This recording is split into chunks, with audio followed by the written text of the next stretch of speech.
Hello guys, তো আজকে চলে আসলাম আরও একটি নতুন ভিডিওতে। তো আমরা আজকে এই বিকার এবং এই ক্যালসিয়াম অক্সাইড দিয়ে খুবই সুন্দর একটা এক্সপেরিমেন্ট করব। সবাই আমার চ্যানেলটা সাবস্ক্রাইব করবেন এবং আমার পাশে থাকবেন। তো গাইস, আপনারা দেখতে পাচ্ছেন আমার হাতে ক্যালসিয়াম অক্সাইড।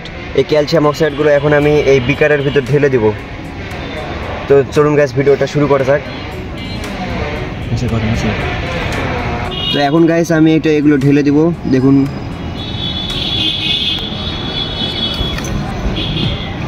দেখুন গাইস, সেই সুন্দর বিক্রিয়া।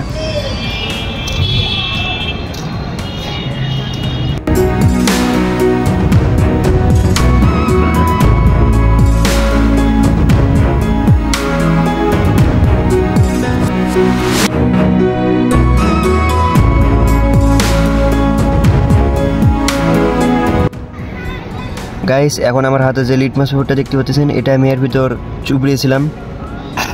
চুবড়াতে এটা এক পাশে লাল এবং এক পাশে নীল হয়ে গেছে। ধন্যবাদ।